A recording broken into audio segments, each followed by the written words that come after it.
Hey guys, welcome back to the channel. ಮೊದಲನೇದಾಗಿ ನಮ್ಮ Connor ಮೆಗ್ನಾಗರ್ ಹಾಗೆ ಲೋಗನ್ ಪೋಲ್ ಅವರ ಬಗ್ಗೆ ಮಾತಾಡೋದಾದ್ರೆ, ನಿಮಗೆ ಗೊತ್ತಿರಬಹುದು, ರೀಸೆಂಟ್ ಆಗಿ ಒಂದು ಅಪ್ಡೇಟ್ ವಿಡಿಯೋದಲ್ಲಿ ನಾನು ನಿಮಗೆ ತಿಳಿಸಿದ್ದೆ, ನಮ್ಮ ಮುಖೇಶ್ ಅಂಬಾನಿ ಅವರು ಇಂಡಿಯಾದಲ್ಲಿ ಒಂದು ಬಾಕ್ಸಿಂಗ್ ಇವೆಂಟ್ ನ ಮಾಡ್ತಾ ಇದ್ದಾರೆ.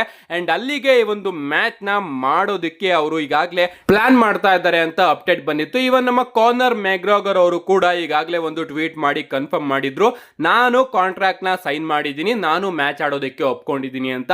ಅಂಡ್ ಈಗ ಹೊಸ ಅಪ್ಡೇಟ್ ಏನಪ್ಪಾ ಅಂದ್ರೆ, ನಮ್ಮ ಕಾನರ್ ಮೆಗ್ನಾಗರ್ ಅವರ ಬಾಕ್ಸಿಂಗ್ ಮ್ಯಾಚ್ ಏನೋ ನಮಗೆ ನೋಡೋದಕ್ಕೆ ಸಿಗುತ್ತೆ, ಬಟ್ ಇಲ್ಲಿ ಅವರ ಅಪೋನೆಂಟ್ ಆಗಿ ನಮಗೆ ಲೋಗನ್ ಪೋಲ್ ಅಲ್ಲ, ಬದಲಿಗೆ ಅವರ ಬ್ರದರ್ ಜಾಕ್ ಪೋಲ್ ಅವರು ನೋಡೋದಕ್ಕೆ ಸಿಗ್ತಾರೆ. ಅಂಡ್ ನಮ್ಮ ಅಂಬಾನಿ ಅವರು ಜಾಕ್ ಪೋಲ್ ಅಥವಾ ಲೋಗನ್ ಪೋಲ್ ಇವರಿಬ್ಬರಲ್ಲಿ ಯಾರನ್ನಾರು ಒಬ್ರನ್ನಾದ್ರೂ ಒಪ್ಸೋದಕ್ಕೆ ಟ್ರೈ ಮಾಡ್ತಾ ಇದ್ದಾರೆ ಅಂತಾನೆ ಹೇಳ್ಬಹುದು. ಈ ರೀತಿ ಅಪ್ಡೇಟ್ ಗಳು ಬಂದಿತ್ತು. ಅಂಡ್ ಈಗ ಗಾಯ್ಸ್, ಈ ಒಂದು ಇವೆಂಟ್ ಯಾವಾಗ ನೋಡೋದಕ್ಕೆ ಸಿಗುತ್ತೆ ಅಂತಾನು ಕೂಡ ಅಪ್ಡೇಟ್ ಬಂದಿದೆ ಅಂತಾನೆ ಹೇಳ್ಬಹುದು.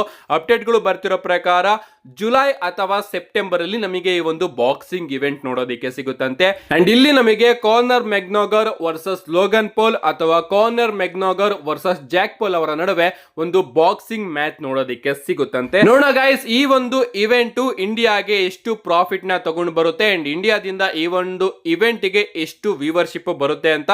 ಯಾಕಂದ್ರೆ ಈ ಒಂದು ಇವೆಂಟ್ ಏನಾದ್ರೂ ಇಂಡಿಯಾದಲ್ಲಿ ಸಕ್ಸಸ್ಫುಲ್ ಆಗಿ ಆದ್ರೆ ಡಬ್ಲ್ಯೂ ಅವರು ಕೂಡ ಇಂಡಿಯಾಗೆ ಬರೋದಕ್ಕೆ ಮತ್ತೊಮ್ಮೆ ಯೋಚನೆ ಮಾಡ್ತಾರೆ. ನೆಕ್ಸ್ಟ್ ಅಪ್ಡೇಟ್ ಕಡೆ ಬರೋದಾದ್ರೆ, ಇದಿರ್ತಕ್ಕಂಥದ್ದು W international premium live event ಬಗ್ಗೆ. ನಿಮಗೆ ಗೊತ್ತಿರಬಹುದು, ಈಗಾಗಲೇ ನಮಗೆ ಬಹಳಷ್ಟು ಇಂಟರ್ನ್ಯಾಷನಲ್ ಪ್ರೀಮಿಯಂ ಲೈವ್ ಇವೆಂಟ್ ಗಳು ನೋಡೋದಕ್ಕೆ ಸಿಕ್ಕಿದೆ. ಅಂಡ್ ಮುಂದಿನ ವರ್ಷದಿಂದ ಅಂತೂ ಆ ಇಂಟರ್ನ್ಯಾಷನಲ್ ಪ್ರೀಮಿಯಂ ಲೈವ್ ಇವೆಂಟ್ ಗಳ ಸಂಖ್ಯೆ ಜಾಸ್ತಿ ಆಗಿದೆ ಅಂತಾನೆ ಹೇಳ್ಬಹುದು. ಯಾಕಂದ್ರೆ ನೆಟ್ಫ್ಲಿಕ್ಸ್ ಡೀಲು ದೊಡ್ಡದಾಗಿರೋದ್ರಿಂದ ನೆಟ್ಫ್ಲಿಕ್ಸ್ ಅವರೇ ಡಬ್ಲ್ಯೂಗೆ ಡಿಮ್ಯಾಂಡ್ ಮಾಡ್ತಾರೆ, ಇಂಟರ್ನ್ಯಾಷನಲ್ ಅಲ್ಲಿ ಇನ್ನೂ ಕೂಡ ಪ್ರೀಮಿಯಂ ಲೈವ್ ಇವೆಂಟ್ ಗಳನ್ನ ಮಾಡಿಸಿ ಅಂತ. ಅಂಡ್ ಈಗ ಅಪ್ಡೇಟ್ ಗಳು ಬರ್ತಿರೋ ಪ್ರಕಾರ ನಮಗೆ ಮೆಕ್ಸಿಕೋದಲ್ಲಿ ಒಂದು ಪ್ರೀಮಿಯಂ ಲೈವ್ ಇವೆಂಟ್ ನೋಡೋದಕ್ಕೆ ಸಿಗಬಹುದಂತೆ. ಅಂಡ್ ಆ ಒಂದು premium live event backlash show ಆಗಿರಬಹುದು ಅಂತ ಅಪ್ಡೇಟ್ ಗಳು ಕೂಡ ಬರ್ತಾ ಇದೆ, ನಾನು ಶೋರ್ ಇಲ್ಲ. ಏನೇ ಆಗ್ಲಿ ಗಾಯ್ಸ್, ಅಪ್ಡೇಟ್ ಗಳು ಬರ್ತಿರೋ ಪ್ರಕಾರ ನಮಗೆ 2025ರಲ್ಲಿ ಮೆಕ್ಸಿಕೋದಲ್ಲೂ ಕೂಡ ಒಂದು ಪ್ರೀಮಿಯಂ ಲೈವ್ ಇವೆಂಟ್ ನೋಡೋದಕ್ಕೆ ಸಿಗುತ್ತಂತೆ. ನೆಕ್ಸ್ಟ್ ಅಪ್ಡೇಟ್ ಕಡೆ ಬರೋದಾದ್ರೆ, ಇದಿರ್ತಕ್ಕಂಥದ್ದು ನಮ್ಮ ಕ್ವೀನ್ ಶಾರ್ಲೆಟ್ ಫ್ಲೇರ್ ಅವರ ಬಗ್ಗೆ. ನಿಮಗೆ ಗೊತ್ತಿರಬಹುದು, ಈಗಾಗಲೇ ನಮ್ಮ ಶಾರ್ಲೆಟ್ ಫ್ಲೇರ್ ಅವರು ತನ್ನ ಡಬ್ಲ್ಯೂ ರಿಟರ್ನ್ ಗೆ ರೆಡಿ ಆಗ್ತಾ ಇದ್ದಾರೆ. ಅಂಡ್ ಆದಷ್ಟು ಬೇಗ ಅವರ ಡಬ್ಲ್ಯೂ ರಿಟರ್ನ್ ಕೂಡ ನಮಗೆ ನೋಡೋದಕ್ಕೆ ಸಿಗುತ್ತೆ. ಅಂಡ್ ಒಂದು ವಿಡಿಯೋದಲ್ಲಿ ನಾನು ನಿಮಗೆ ತಿಳಿಸಿದ್ದೆ, ಶಾರ್ಲೆಟ್ ಫ್ಲೇರ್ ಹಾಗೆ ಬೆಕ್ಕಿ ಲಿಂಚ್ ಇವರಿಬ್ರು ಕೂಡ ಡಬ್ಲ್ಯೂಗೆ ರಿಟರ್ನ್ ಆದಾಗ ಇವರಿಬ್ಬರ ಕ್ಯಾರೆಕ್ಟರ್ ಅಲ್ಲಿ ನಮಗೆ ಬದಲಾವಣೆಗಳು ನೋಡೋದಕ್ಕೆ ಸಿಗಬಹುದು ಅಂತ. ಅಂಡ್ ಈಗ ಗಾಯ್ಸ್, ಅಪ್ಡೇಟ್ ಗಳು ಬರ್ತಿರೋ ಪ್ರಕಾರ ನಮ್ಮ ಶಾರ್ಲೆಟ್ ಫ್ಲೇರ್ ಅವರ ಕ್ಯಾರೆಕ್ಟರ್ ಅಲ್ಲಿ ಒಂದು ಚಿಕ್ಕ ಬದಲಾವಣೆ ನಮಗೆ ನೋಡೋದಕ್ಕೆ ಸಿಗುತ್ತೆ. ಆ ಒಂದು ಬದಲಾವಣೆ ಏನಪ್ಪಾ ಅಂದ್ರೆ, ನಮ್ಮ ಶಾರ್ಲೆಟ್ ಫ್ಲೇರ್ ಅವರು ಡಬ್ಲ್ಯೂಗೆ ಡಾರ್ಕ್ ಕ್ವೀನ್ ಆಗಿ ರಿಟರ್ನ್ ಆಗ್ತಾರಂತೆ. ಅಂದ್ರೆ ಅವರ ಕ್ಯಾರೆಕ್ಟರ್ ಕ್ವೀನ್ ಕ್ಯಾರೆಕ್ಟರ್ ಆಗಿರುತ್ತೆ, ಬಟ್ ಒಂದ್ ರೀತಿ ಡಾರ್ಕ್ ಕ್ವೀನ್ ರೀತಿ ನಮ್ಮ ಶಾರ್ಲೆಟ್ ಫ್ಲೇರ್ ಅವರು ರಿಟರ್ನ್ ಆಗ್ತಾರೆ ಅಂತಾನೆ ಹೇಳ್ಬಹುದು. ಅಂದ್ರೆ ಕೆಟ್ಟ ರಾಣಿಯ ರೋಲ್ ಅಲ್ಲಿ ನಮ್ಮ ಶಾರ್ಲೆಟ್ ಫ್ಲೇರ್ ಅವರು ತನ್ನ ರಿಟರ್ನ್ ನ ಡಬ್ಲ್ಯೂಗೆ ಮಾಡ್ತಾರಂತೆ. ಅಫ್ಕೋರ್ಸ್ ಹೀಲ್ ಸೂಪರ್ ಸ್ಟಾರ್ ಆಗಿ ಬರ್ತಾರೆ ಅಂತಾನೆ ಹೇಳ್ಬಹುದು. ನೋಡೋಣ ಗೈಸ್, ಅವರು ಯಾವಾಗ ರಿಟರ್ನ್ ಆಗ್ತಾರೆ ಅಂತ. ನೆಕ್ಸ್ಟ್ ಅಪ್ಡೇಟ್ ಕಡೆ ಬರೋದಾದ್ರೆ, ಇದಿರ್ತಕ್ಕಂಥದ್ದು ಟ್ರಿಬ್ಯೂಟ್ ಟು ದ ಟ್ರೂಪ್ಸ್ ಬಗ್ಗೆ. ನಿಮಗೆ ಗೊತ್ತಿರಬಹುದು, ಡಬ್ಲ್ಯೂ ಅಲ್ಲಿ ಪ್ರತಿ ವರ್ಷ ಈ ಒಂದು ಎಪಿಸೋಡ್ ನ ಡಬ್ಲ್ಯೂ ಅವರು ಮಾಡೋರು. ಅಂದ್ರೆ ಹಿಂದೆ ನಮಗೆ ಈ ರೀತಿಯ ಒಂದು ಶೋನೆ ನೋಡೋದಕ್ಕೆ ಸಿಗೋದು. ಡಬ್ಲ್ಯೂ ಅವರು ಅಲ್ಲಿನ ಆರ್ಮಿಗೆ ಗೌರವವನ್ನ ಸಲ್ಲಿಸೋದಕ್ಕೆ ಪ್ರತಿ ವರ್ಷನೂ ಕೂಡ ಒಂದು ಶೋನ ಆರ್ಮಿಗಂತಾನೆ ಡೆಡಿಕೇಟ್ ಮಾಡೋರು ಅಂತಾನೆ ಹೇಳ್ಬಹುದು. ಮೊದಲು ನಮಗೆ ಆರ್ಮಿ ಕ್ಯಾಂಪಸ್ ನಡುವೆನೆ ಒಂದು ರಿಂಗ್ ನೋಡೋದಕ್ಕೆ ಸಿಕ್ಕಿ ಅಲ್ಲಿ ಒಂದು ಶೋ ನಮಗೆ ನೋಡೋದಕ್ಕೆ ಸಿಗ್ತಾ ಇತ್ತು. ಬಟ್ ಇತ್ತೀಚೆಗೆ ಯಾವ ರೀತಿ ಆಗಿತ್ತು ಅನ್ನೋದಾದ್ರೆ, ಸ್ಮ್ಯಾಕ್ ಡೌನ್ ನೇ ಇವರು tribute to the troops episode of SmackDown ಅಂತ ಅನೌನ್ಸ್ ಮಾಡಿ ಸ್ಮ್ಯಾಕ್ ಡೌನ್ ನೇ ಟ್ರಿಬ್ಯೂಟ್ ಟು ದ ಟ್ರೂಪ್ಸ್ ಗೆ ಡೆಡಿಕೇಟ್ ಮಾಡೋರು ಅಂತಾನೆ ಹೇಳ್ಬಹುದು. ಸೇಮ್ ಆಡಿಯನ್ಸ್ ಎಲ್ಲರೂ ಕೂಡ ನಾರ್ಮಲ್ ಆಡಿಯನ್ಸ್ ಅವರೇ ನೋಡೋದಕ್ಕೆ ಸಿಗೋರು. ಒಂದು 10 ಅಥವಾ 20 ಜನ ನಮಗೆ ಆರ್ಮಿಯಿಂದ ನೋಡೋದಕ್ಕೆ ಸಿಗೋರು. ಲೈಟಿಂಗ್ಸ್ ಎಲ್ಲದನ್ನು ಕೂಡ ಡಬ್ಲ್ಯೂ ಅವರು ಚೇಂಜ್ ಮಾಡಿ ಆ ರೀತಿ ಒಂದು ಎಪಿಸೋಡ್ ನ ಮಾಡೋರು. ಬಟ್ ಈ ವರ್ಷ ನಮಗೆ ಯಾವುದೇ ರೀತಿಯ tribute to the troops episode ನೋಡೋದಕ್ಕೆ ಸಿಕ್ಕಿಲ್ಲ. ಅಂಡ್ ಅಪ್ಡೇಟ್ ಗಳು ಬರ್ತಿರೋ ಪ್ರಕಾರ ಸದ್ಯಕ್ಕೆ ಸ್ವಲ್ಪ ವರ್ಷ ಆ ಒಂದು ರೀತಿ ಎಪಿಸೋಡ್ ನಮಗೆ ನೋಡೋದಕ್ಕೆ ಸಿಗೋದಿಲ್ವಂತೆ. ಅಂಡ್ ಡಬ್ಲ್ಯೂ ಅವರು ಅದ್ರ ಬಗ್ಗೆ ಗಮನನೂ ಕೂಡ ಕೊಡ್ತಾ ಇಲ್ವಂತೆ. ಅಫ್ಕೋರ್ಸ್ ಈ ವರ್ಷ ನೆಟ್ಫ್ಲಿಕ್ಸ್ ಡೀಲ್ ಆಗಿರ್ಬೋದು, USA ನೆಟ್ವರ್ಕ್ ಡೀಲ್ ಆಗಿರ್ಬೋದು, ಅದೆಲ್ಲದೂ ಕೂಡ ಬಂದಿದ್ರಿಂದ ಬಿಸಿ ಆಗಿತ್ತು ಈ ವರ್ಷ. ಬಟ್ ಡಬ್ಲ್ಯೂ ಅವರು ಕೂಡ ಫೋರ್ಸ್ಫುಲಿ ಯಾಕೆ ನಾವು ಟ್ರಿಬ್ಯೂಟ್ ಟು ದ ಟ್ರೂಪ್ಸ್ ಅಂತ ಮಾಡೋಣ ಅಂತ ಸುಮ್ಮನಾಗಿದ್ದಾರೆ ಅನ್ಕೋತೀನಿ.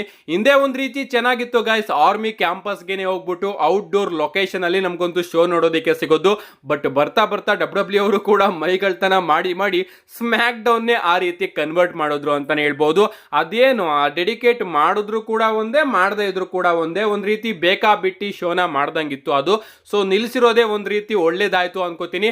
ಅಕಸ್ಮಾತ್ ಮುಂದೆ ಏನಾದ್ರೂ ರಿಟರ್ನ್ ಆದ್ರೆ ಆರ್ಮಿ ಕ್ಯಾಂಪಸ್ ಅಲ್ಲೇ ನಡೆಸಲಿ ಅಂತ ಕೇಳ್ಕೊತೀನಿ. ನೆಕ್ಸ್ಟ್ ಅಪ್ಡೇಟ್ ಕಡೆ ಬರೋದಾದ್ರೆ, ಇದಿರ್ತಕ್ಕಂಥದ್ದು ಇರ್ತಕ್ಕಂಥದ್ದು ಜೇಡ್ ಕಾರ್ಗಿಲ್ ಅವರ ಬಗ್ಗೆ. ನಿಮ್ಗೆ ಗೊತ್ತಿರಬಹುದು ಸ್ಮ್ಯಾಕ್ ಡೌನ್ ಬ್ಯಾಕ್ ಸ್ಟೇಜ್ ಅಲ್ಲಿ ಯಾರೋ ಒಬ್ರು ನಮ್ಮ ಜೇಡ್ ಕಾರ್ಗಿಲ್ ಅವರ ಮೇಲೆ ಬ್ರೂಟಲ್ ಆಗಿ ಅಟ್ಯಾಕ್ ಮಾಡಿದ್ರು ಅನ್ನೋ ಒಂದು ಸ್ಟೋರಿ ನಮಗೆ ಈಗ ನೋಡೋದಕ್ಕೆ ಸಿಗ್ತಾ ಇದೆ. ಅಂಡ್ ಅಲ್ಲಿಂದ ಇಲ್ಲಿವರೆಗೂ ನಮಗೆ ಜೇಡ್ ಕಾರ್ಗಿಲ್ ಅವರ ಬಗ್ಗೆ ಯಾವುದೇ ರೀತಿಯ ಅಪ್ಡೇಟ್ ನೋಡೋದಕ್ಕೆ ಸಿಕ್ಕಿರಲಿಲ್ಲ. ಅಂಡ್ ಈಗ ನಮ್ಮ ಜೇಡ್ ಕಾರ್ಗಿಲ್ ಅವರೇ ತನ್ನ ಎಕ್ಸ್ ಅಕೌಂಟ್ ಅಲ್ಲಿ ಒಂದು ಟ್ವೀಟ್ ನ ಮಾಡಿದ್ದಾರೆ. ನೀವು ಇಲ್ಲಿ ನೋಡ್ತಾ ಇರಬಹುದು. ಸಿಂಪಲ್ ಆಗಿ ಅವರು ತನ್ನ ಫೋಟೋನ ಟ್ವೀಟ್ ಮಾಡಿದ್ದಾರೆ ಅಂತಾನೆ ಹೇಳ್ಬಹುದು. ಸಖತ್ತಾಗಿ ಫೋಟೋ ಶೂಟ್ ನ ಮಾಡಿಸಿದ್ದಾರೆ. ಸೊ ಬ್ಲಡ್ ಶೇಡ್ ಕೂಡ ನಮಗೆ ಅಲ್ಲಿ ನೋಡೋದಕ್ಕೆ ಸಿಗ್ತಾ ಇದೆ. ಕ್ಲಾರಿಟಿ ಇದೆ ಅಂತಾನೆ ಹೇಳ್ಬಹುದು ಫೋಟೋ. ಸೊ ಈ ರೀತಿ ನಮ್ಮ ಜೇಡ್ ಕಾರ್ಗಿಲ್ ಅವರು ರಿಯಾಕ್ಷನ್ ನ ಕೊಟ್ಟಿದ್ದಾರೆ. ನನ್ನ ಪ್ರಕಾರ ಗೈಸ್ ಬಿಗ್ ಟ್ವಿಸ್ಟ್ ಏನಾಗಿರ್ಬೋದು ಅಂದ್ರೆ ನಮ್ಮ ಬಿಯಾಂಕಾ ಬ್ಲೇಯರ್ ಅವರೇ ಪ್ರಾಬಬ್ಲಿ ಜೇಡ್ ಕಾರ್ಗಿಲ್ ಅವರ ಮೇಲೆ ಅಟ್ಯಾಕ್ ಮಾಡಿರಬಹುದು.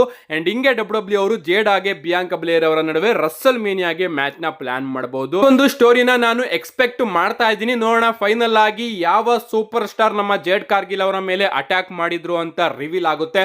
ನಮ್ಮ ನಯೋಮಿ ಅವರು ಕೂಡ ಜೇಡ್ ಕಾರ್ಗಿಲ್ ಅವರ ಮೇಲೆ ಅಟ್ಯಾಕ್ ಮಾಡಿದ್ರಲ್ಲಿ ಒಬ್ಬರಾಗಿರ್ಬಹುದು. ನಿಮ್ಗೆ ಅನ್ಸುತ್ತೆ? ನೀವೇನ್ ಅನ್ಕೋತೀರಾ? ಜೇಡ್ ಕಾರ್ಗಿಲ್ ಅವರ ಮೇಲೆ ಅಟ್ಯಾಕ್ ಮಾಡಿದ್ದಾದ್ರು ಯಾರು? ನಿಮ್ಮ ಅನಿಸಿಕೆನ ಕಮೆಂಟ್ ಮಾಡಿ. ನೆಕ್ಸ್ಟ್ ಅಪ್ಡೇಟ್ ಕಡೆ ಬರೋದಾದ್ರೆ ಇದಿರ್ತಕ್ಕಂಥದ್ದು ನಮ್ಮ ರಿಂಗ್ ಜನರಲ್ ಗಂತರ್ ಅವರ ಬಗ್ಗೆ. ನಮ್ಮ ಗಂತರ್ ಅವರ ಬಗ್ಗೆ ಒಂದು ಸ್ಯಾಡ್ ಅಪ್ಡೇಟ್ ಏನಪ್ಪಾ ಅಂದ್ರೆ ನಮ್ಮ ಗಂತರ್ ಅವರು ಆದಷ್ಟು ಬೇಗ ತನ್ನ ವರ್ಲ್ಡ್ ಹೆವಿವೇಟ್ ಚಾಂಪಿಯನ್ಶಿಪ್ ನ ಸೋಲ್ತಾರೆ ಅಂತ ನಮ್ಮ ಝೇರೋ ನ್ಯೂಸ್ ಅವರು ಅಪ್ಡೇಟ್ ಅಲ್ಲಿ ತಿಳಿಸಿದ್ದಾರೆ. ಅಂದ್ರೆ ಇನ್ನ ಒಂದು ತಿಂಗಳಲ್ಲಿ ನಮ್ಮ ಗಂತರ್ ಅವರು ತನ್ನ ಚಾಂಪಿಯನ್ಶಿಪ್ ನ ಸೋಲ್ತಾರಂತೆ. ನಿಮ್ಗೆ ಗೊತ್ತಿರಬಹುದು ಡಿಸೆಂಬರ್ 29ನೇ ತಾರೀಕಿನ ಚಿಕಾಗೋದ W holiday tour live event ಅಲ್ಲಿ ಡಬ್ಲ್ಯೂ ಅವರು ಸಿಎಂ ಪಂಕ್ ಹಾಗೆ ಗಂತರ್ ಅವರ ನಡುವೆ ಒಂದು ಸ್ಟೀಲ್ ಕೇಜ್ ಮ್ಯಾಚ್ ನ ಅಫಿಷಿಯಲ್ ಆಗಿ ಕನ್ಫರ್ಮ್ ಮಾಡಿದ್ದಾರೆ ವರ್ಲ್ಡ್ ಹೆವಿವೇಟ್ ಚಾಂಪಿಯನ್ಶಿಪ್ ಗೆ. ಅಲ್ಲೂ ಕೂಡ ಚಾಂಪಿಯನ್ಶಿಪ್ ಚೇಂಜ್ ನಮಗೆ ನೋಡೋದಕ್ಕೆ ಸಿಗಬಹುದು. ನಮ್ಮ ಸಿಎಂ ಪಂಕ್ ಅವರು ಗಂತರ್ ಅವ್ರನ್ನ ಸೋಲಿಸಿ ಹೊಸ ವರ್ಲ್ಡ್ ಹೆವಿವೇಟ್ ಚಾಂಪಿಯನ್ ಆಗಬಹುದು. ಬಟ್ ಚಾನ್ಸಸ್ ಗಳು ಕಮ್ಮಿ ಇದೆ. ಯಾಕಂದ್ರೆ ಪ್ರಾಬಬ್ಲಿ ಅಲ್ಲಿ ನಮಗೆ ಸತ್ ಫ್ರೀಕಿನ್ ರಾಲೆನ್ಸ್ ಅವರ ಇಂಟರ್ಫರೆನ್ಸ್ ನೋಡೋದಕ್ಕೆ ಸಿಗಬಹುದು. ಗೊತ್ತಿಲ್ಲ ಆ ಒಂದು ಮ್ಯಾಚ್ ಅಲ್ಲಿ ಏನಾಗುತ್ತೆ ಅಂತ. ಬಟ್ ನನ್ನ ಪ್ರಕಾರ ಗಂತರ್ ಅವರೇನಾದ್ರೂ ಕ್ಲಿಯರ್ ಆಗಿ ಸಿಎಂ ಪಂಕ್ ಅವ್ರನ್ನ ಸೋಲ್ಸಿದ್ರೆ ನಿಜವಾಗ್ಲೂ ಸಿಕ್ಕಾಪಟ್ಟೆ ಶಾಕು ನನಗಾಗುತ್ತೆ. ಅದನ್ನ ಬಿಟ್ರೆ ಗೈಸ್ ರೂಮರ್ಸ್ಗಳು ಬರ್ತಿರೋ ಪ್ರಕಾರ ನಮ್ಮ ಝೇರೋ ನ್ಯೂಸ್ ಅವರು ತಿಳಿಸ್ತಿರೋ ಪ್ರಕಾರ ರಾಯಲ್ ರಂಬಲ್ ಟೈಮಿಗೆ ನಮ್ಮ ಗಂತರ್ ಅವರು ತನ್ನ ಚಾಂಪಿಯನ್ಶಿಪ್ ನ ಸೋತೋಗ್ತಾರಂತೆ. ನೋಡೋಣ ಸೋಲೋದಾದ್ರೆ ಅವರು ಯಾರ ಮೇಲೆ ಸೋಲ್ತಾರೆ? ನಿಮ್ಮ ಅನಿಸಿಕೆನ ಕಮೆಂಟ್ ಮಾಡಿ. ನೆಕ್ಸ್ಟ್ ಅಂಡ್ ಫೈನಲ್ ಅಪ್ಡೇಟ್ ಕಡೆ ಬರೋದಾದ್ರೆ ಇದಿರ್ತಕ್ಕಂಥದ್ದು the people champion final boss Rock ಹಾಗೆ ಕೋಡಿ ರೋಡ್ಸ್ ಅವರ ಬಗ್ಗೆ. ನಿಮ್ಗೆ ಗೊತ್ತಿರಬಹುದು ಇವರ ಮ್ಯಾಚ್ ನ ಡಬ್ಲ್ಯೂ ಅವರು ರಸಲ್ ಮೇನಿಯಾಗೆ ಪ್ಲಾನ್ ಮಾಡ್ತಾ ಇದೆ. ಅಂಡ್ ನಮ್ಮ ರಾಕ್ ಅವರು ಯಾವಾಗ್ಲೇ ರಿಟರ್ನ್ ಆದ್ರೂ ಕೂಡ ಅವರು ಕೋಡಿ ರೋಡ್ಸ್ ಅವರ ಮೇಲೇನೆ ರಿಟರ್ನ್ ಆಗೋದು. ಬಟ್ ಈ ಬಾರಿ ನಮ್ಮ ರಾಕ್ ಅವರು ರಿಟರ್ನ್ ಆದಾಗ ಸ್ಟೋರಿ ಕಳೆದ ಬಾರಿ ರೀತಿನೇ ಇರುತ್ತೆ ಅಂತಾನೆ ಹೇಳ್ಬಹುದು. ಕಳೆದ ಬಾರಿ ನಮ್ಮ ರಾಕ್ ಅವರು as a baby face superstar return ಆಗಿದ್ರು. ಅಂಡ್ ಪೀಪಲ್ಸ್ ಗಳು ರಾಕ್ ಅವ್ರನ್ನ ಹೀಲ್ ಆಗಿ ಕನ್ವರ್ಟ್ ಮಾಡಿದ್ರು. ಅಂಡ್ ಆಗ ನಮಗೆ ಹೀಲ್ ರಾಕ್ ನೋಡೋದಿಕ್ಕೆ ಸಿಕ್ಕಿದ್ರು.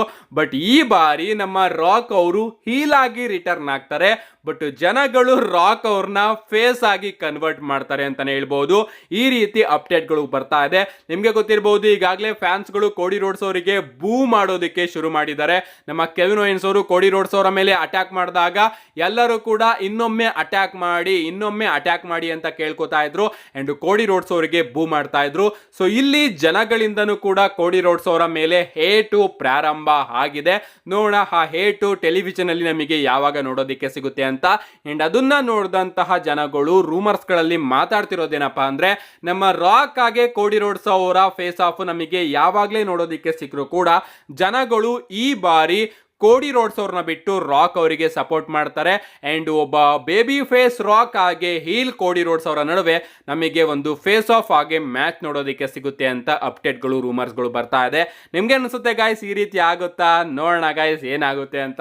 ಸೊ ಅದಕ್ಕೆ ನಾನಂತೂ ಸಿಕ್ಕಾಪಟ್ಟೆ ಎಕ್ಸೈಟೆಡ್ ಆಗಿ ಕಾಯ್ತಾ ಇದ್ದೀನಿ ನಮ್ಮ ಕೋಡಿ ರೋಡ್ಸ್ ಅವರ ಡಬ್ಲ್ಯೂ ರಿಟರ್ನ್ಗೆ. ಅವರು ಸ್ಮ್ಯಾಕ್ ಡೌನ್ಗೆ ಅಥವಾ ಮಂಡೇ ನೈಟ್ ರಾಗೆ ಬರಬೇಕು. ಜನಗಳು ನಮ್ಮ ಕೋಡಿ ರೋಡ್ಸ್ ಅವರಿಗೆ ಯಾವ ರೀತಿ ರಿಯಾಕ್ಷನ್ ಕೊಡ್ತಾರೆ ಅಂತ ನಾನು ನೋಡಬೇಕು. ಅದಕ್ಕೋಸ್ಕರ ನಾನು ಸಿಕ್ಕಾಪಟ್ಟೆ ಕಾಯ್ತಾ ಇದ್ದೀನಿ. ಇಷ್ಟು ಇವತ್ತಿನ ವಿಡಿಯೋ. ವಿಡಿಯೋಸ್ ಒಂದು ಲೈಕ್ ಮಾಡಿ, ಚಾನಲ್ ಸಬ್ಸ್ಕ್ರೈಬ್ ಮಾಡ್ಕೊಳ್ಳಿ. See you guys in my next video.